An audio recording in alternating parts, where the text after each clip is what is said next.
Is this some kind of shakedown? There's no one quite like Lily Tomlin. After a long career at the top of her game, she's still breaking Hollywood taboos at the age of 80, and her work has had a huge impact on the world of comedy. One ringy-dingy.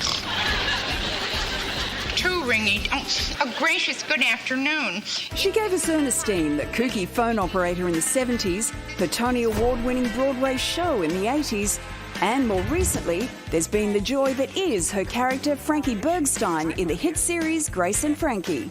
Smiley face, winky face, heart, prayer hands. She's always been a trailblazer for women. I was the first woman to win a Grammy for a comedy album. And she's always been a trailblazer for the queer community. And this Saturday night, she's beaming in for a live stream party at Sydney's most famous gay bar, Stonewall. But someone may have forgotten to tell Lily. Tomorrow night you'll be starring on Stonewall. I will? Oh, Stonewall, yes. Yes, I will be on Stonewall. What appealed to you about being part of it all? Well, because I've been to Australia a couple of times. The last time I was there for Mardi Gras, and I was so happy, and it was so much fun riding in the parade. And then afterwards, there are these great drag queens who have a show. I went and sat with them, and I looked like Edith Ann. My head was way down here, and they were way up. It was just amazing. I was like a little tiny creature, and these great, big, beautiful women were standing beside me. And it was like Edith was at a drag party. In 1975, Lily was offered the cover of Time magazine if she would come out. But she was having none of that. They wanted me just because I was gay. And so they were going to do some kind of a gay issue, I guess. And I was sort of insulted. I mean, it was a combination of stuff. Of course, I was a little bit scared to come out in such a big way all at once. But I was more kind of set back because it wasn't about my work or anything. It was just that I was gay. It wasn't until many years later that Lily publicly came out. Well, it wasn't terribly earth-shattering because most everybody knew I was gay.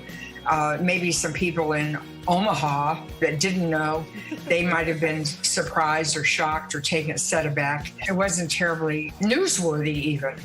It was in 2000, I think. I can't remember exactly the year. I mean, I was on The View one day and I said, and Barbara Walters said to me, "Lily, you've never been married. Has just never met the right guy." And I said, "Barbara, you and I both know that's not the reason." I was always very skilled at dancing around the issue because I liked them seeking the answer without asking it. I liked to toy with it. Now, one of your most loved characters is Ernestine, who was an absolute whiz on the switchboard. And of course, these days, we're all doing everything via Zoom and Skype. How do you think Ernestine would cope with the way the world is right now? I think she would cope with it very well. She would have learned what she needs to learn.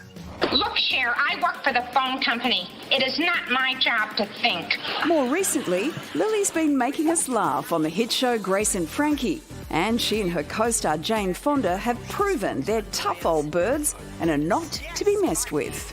You may not know this, Frankie, but I'm a flawed person.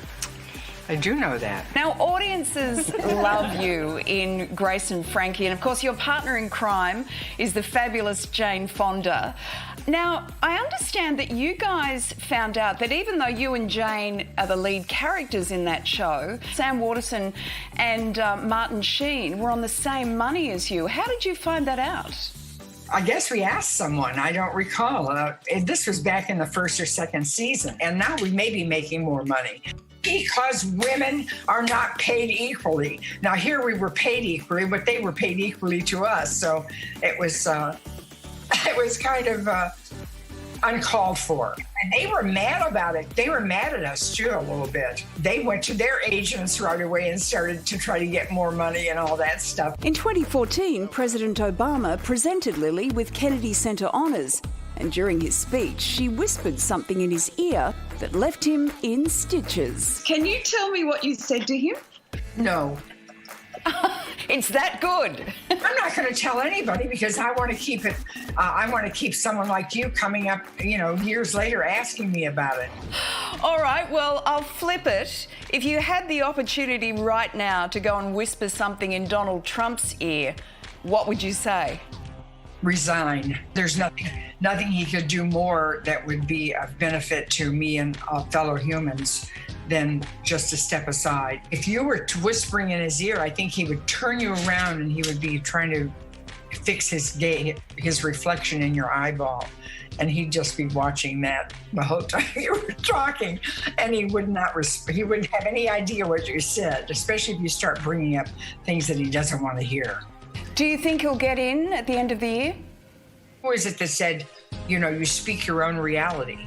So I don't want to speak that reality. I don't want to make that. I don't want to give any lip service. I don't want to give anything. Is Joe Biden a good option? Yes, he's our only option. He is a good option because he is our only option. She also gave me the goss on where she, Jane Fonda and Dolly Parton are at with a 9 to 5 sequel. It's all so new. Don't worry, you're going to get the hang of it. Then you'll really be sorry. Well, had another script written, and it wasn't what we were hoping for. And I haven't given up hope that we'll do it. We may be, the COVID may have passed, and we may be in a nursing home, but I think we'll do it anyway. What a trailblazer she is. I just love her. And you can get another dose of Lily Tomlin by tuning into the Live from Stonewall live stream event tomorrow night. Just head to our website. We've got all of the details there. Isn't she great? Awesome. What a legend. The best. The best.